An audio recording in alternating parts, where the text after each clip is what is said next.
जय हिंद। नमस्कार साथियों, आप सभी लोगों का फिर से स्वागत है आज के इस नए क्लास में। साथियों, आज के इस क्लास में हम सभी लोग जो है पढ़ने वाले हैं साथियों झारखंड जेएसएससी एनएम एग्जाम 2026 के लिए साथियों मोस्ट इंपोर्टेंट क्वेश्चन को, जो कि साथियों आपके जेएसएससी एनएम के एग्जाम के लिए जो है काफी ही इंपॉर्टेंट है। तो साथियों आप सभी लोग इस क्लास को अच्छे से देखिएगा, और जिन भी साथियों का पेपर जो है आपके 18 मार्च और 19 मार्च को साथियों पेपर है, आप सभी लोग इस क्लास को जरूर देखिएगा और अच्छे से इन सभी प्रश्नों को याद कर लीजिएगा, जिससे कि आप जो अपने एग्जाम में सभी क्वेश्चन को बना पाएंगे। क्योंकि साथियों आपके हर एक शिफ्ट में यहां से प्रश्न आपको देखने को मिलेंगे, तो आप अच्छे से इस क्लास को देखिएगा और इस क्लास में दिए जाने वाले इन सभी प्रश्नों को याद कर लीजिएगा। तो चलिए साथियों क्लास को स्टार्ट करते हैं। उनसे पहले यदि आप इस चैनल पे पहली बार जुड़े हैं तो आप इस चैनल को सब्सक्राइब करके ऑल नोटिफिकेशन को ऑल पे दबा के जुड़ जाइए, जिससे कि जब भी कोई नई क्लास हो सबसे पहले क्लास का नोटिफिकेशन जो है आपके पास पहुंच सके। तो आप इस चैनल को सब्सक्राइब जरूर कर लीजिएगा, साथ ही साथ आप जो है इस क्लास को भी साथियों लाइक जरूर कर लीजिएगा। तो चलिए क्लास को स्टार्ट करते हैं और देखिएगा साथियों क्वेश्चन क्या है। साथियों क्वेश्चन है कि ए स्कूल ऑफ नर्सिंग का प्रशासनिक हेड कौन होता है। चलिए बताएंगे साथियों। ये सभी प्रश्न साथियों काफी इंपोर्टेंट और चुनिंदे प्रश्न हैं, जो कि आपके एग्जाम में साथियों 100% पूछे जाएंगे। और बताइए साथियों, स्कूल ऑफ नर्सिंग का जो प्रशासनिक हेड है साथियों, ये कौन होता है। तो याद रखेंगे साथियों, प्रधानाचार्य स्कूल ऑफ नर्सिंग हो जाएंगे। ऑप्शन ए सही जवाब है। अगला प्रश्न है कि महिला स्वास्थ्य कार्यकर्ता के प्रशिक्षण की अवधि जो है साथियों होती है। चलिए बताएंगे साथियों। तो महिला स्वास्थ्य कार्यकर्ता के प्रशिक्षण की अवधि होती है, तो साथियों इनकी अवधि 18 माह की होती है। ऑप्शन बी करेंगे सही जवाब। अगला प्रश्न है कि एक स्टाफ नर्स की न्यूनतम प्रोफेशनल योग्यता होता है। चलिए बताइए साथियों। तो एक स्टाफ नर्स की न्यूनतम प्रोफेशनल योग्यता होती है, तो साथियों यहाँ पे इस क्वेश्चन का आप सही जवाब क्या लगाएंगे। तो यहाँ पे इस क्वेश्चन का आप सही जवाब जो है साथियों जीएनएम कोर्स या किसी मान्यता प्राप्त विश्वविद्यालय से बीएससी नर्सिंग उत्कीर्ण। ऑप्शन ए यहाँ पे इस क्वेश्चन का सही जवाब दिया गया है। अगला प्रश्न है साथियों कि स्कूल ऑफ नर्सिंग के प्रधानाचार्य के कार्य उत्तरदायित्व में शामिल है। चलिए बताइए साथियों। तो स्कूल ऑफ नर्सिंग के प्रधानाचार्य के कार्य उत्तरदायित्व जो साथियों डैश में शामिल है।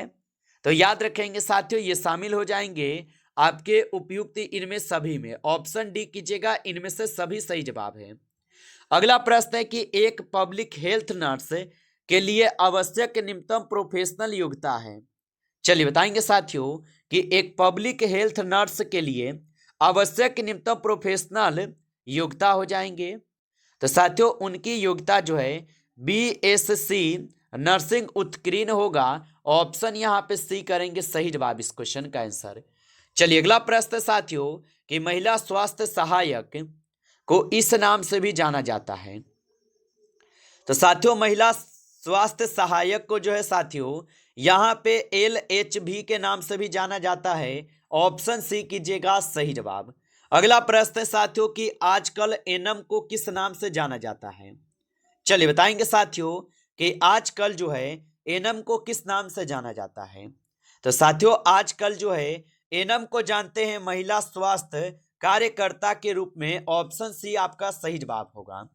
अगला प्रश्न है कि एलएचबी का पूरा नाम क्या है। चलिए बताइएगा साथियों, एलएचबी का पूरा नाम क्या है।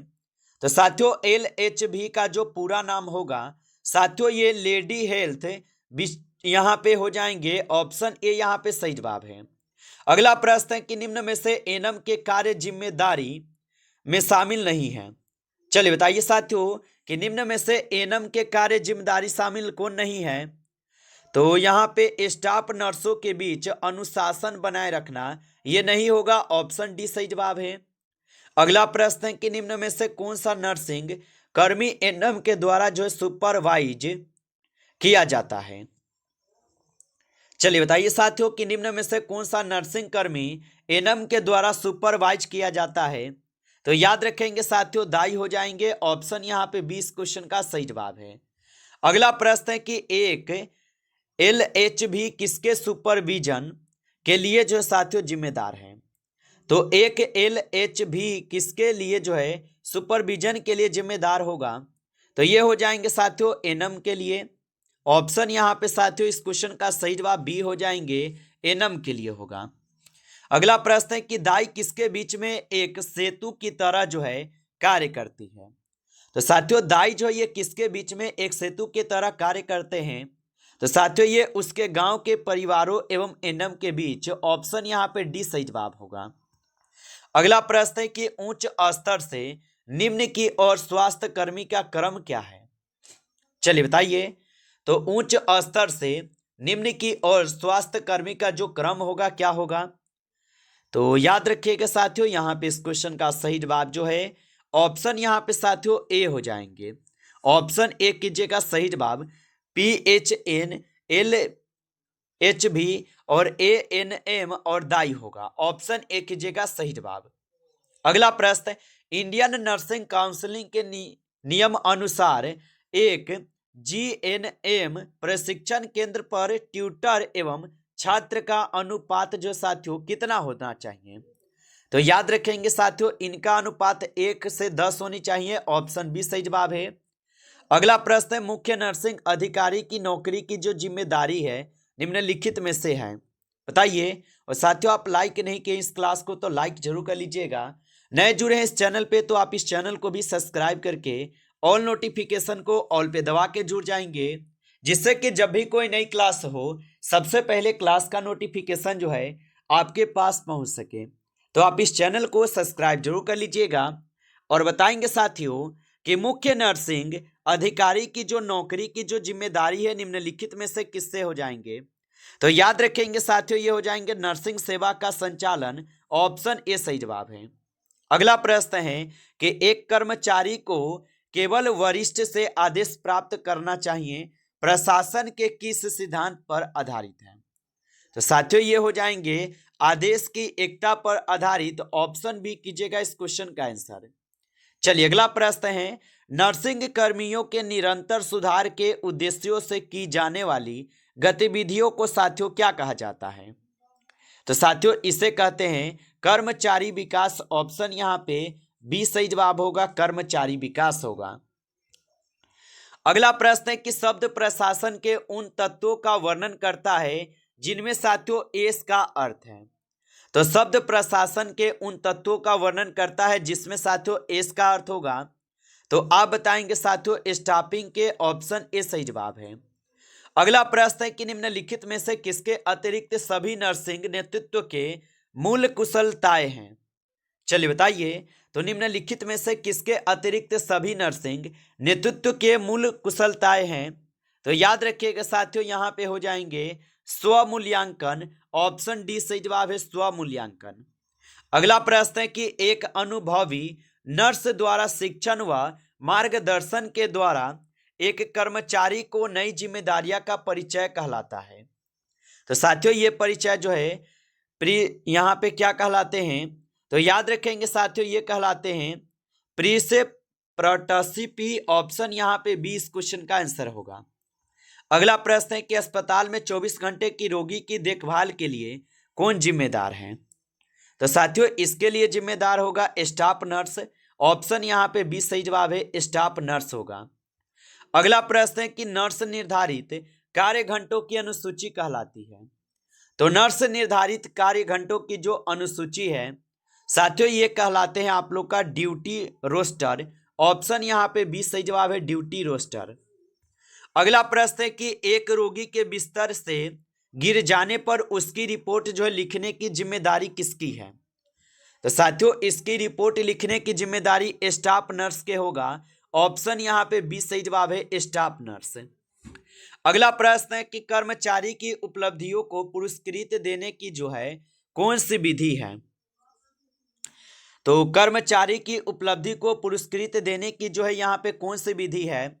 तो याद रखेंगे यहाँ पे इस क्वेश्चन का सही जवाब ऑप्शन सी हो जाएंगे साथियों। अगला प्रश्न है निम्नलिखित में से कौन सी भारतीय स्वास्थ्य संस्थान मान्यता देने वाली संस्था है। तो साथियों यहाँ पे कौन सी संस्था होगा, तो यहाँ पे इस क्वेश्चन का सही जवाब ऑप्शन बी हो जाएगा।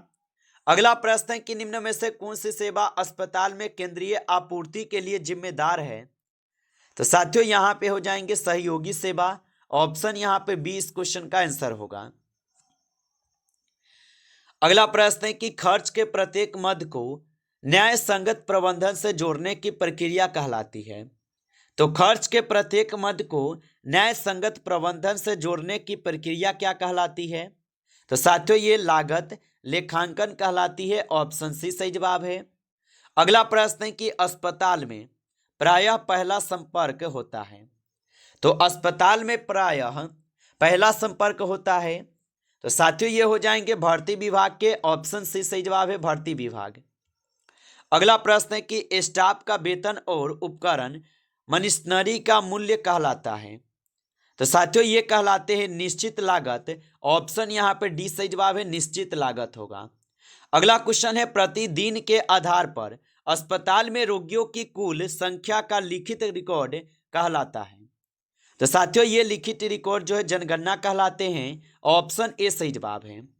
अगला प्रश्न है कि ट्रेनिंग प्रोग्राम के मूल्यांकन में निम्नलिखित में से सभी सम्मिलित होने वाली यहाँ पे सिवाय हैं।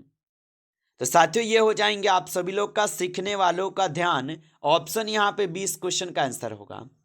अगला प्रश्न है कि संघीयता की विधि जिसमें कर्मचारी संघ के प्रतिनिधि प्रशासन से वार्ता करते हैं क्या होगा। तो साथियों ये हो जाएंगे यहाँ पे सामूहिक सादेबाजी, ऑप्शन ए यहाँ पे सही जवाब होगा, याद रखेंगे। अगला प्रश्न है कि सामान्य नियंत्रण प्रोत्साहन पुरस्कार अनुशासनात्मक कार्रवाई तथा संचार किस प्रकार के नेता की विशेषताएं हैं। तो साथियों ए हो जाएंगे निरंकुश नेता के, ऑप्शन डी सही जवाब है, याद रखेंगे। चलिए अगला प्रश्न देखिएगा। प्रश्न है कि निम्नलिखित में से कौन सी शक्ति द्वारा नेता फॉलोअर्स को प्रभावित कर उनका विश्वास प्राप्त करता है। तो साथियों ये हो जाएंगे संदर्भ शक्ति, ऑप्शन यहाँ पे 20 क्वेश्चन का आंसर है संदर्भ शक्ति है। अगला क्वेश्चन है कि जनरल नर्सिंग एंड यहाँ पे मिड वाइफरी स्कूल शुरू करने के लिए प्रति वर्ष निम्नतम छात्रों की संख्या होती है। तो general nursing and mid wifery school शुरू करने के लिए प्रति वर्ष निम्नतम छात्रों की संख्या होती है। तो साथियों इनकी संख्या 20 होती है, ऑप्शन यहाँ पे 20 सही जवाब होगा। नमस्कार साथियों, इस क्लास में जो है आपके टॉप 35 क्वेश्चन थे जो कि साथियों आपके JSSC NM के एग्जाम के लिए काफ़ी इंपॉर्टेंट थे। साथियों यदि आपको क्लास अच्छा लगा हो तो आप इस क्लास को लाइक कर लीजिए। नए जुड़े हैं इस चैनल पे तो आप इस चैनल को सब्सक्राइब करके ऑल नोटिफिकेशन को ऑल पे दबा के जुड़ जाइए, जिससे कि जब भी कोई नई क्लास हो सबसे पहले क्लास का नोटिफिकेशन जो है आपके पास पहुंच सके। तो आप इस चैनल को सब्सक्राइब कर लीजिए। चलिए फिर मिलते हैं आपसे एक नेक्स्ट टॉपिक के साथ नेक्स्ट क्लास में। तब तक के लिए जय हिंद, जय भारत।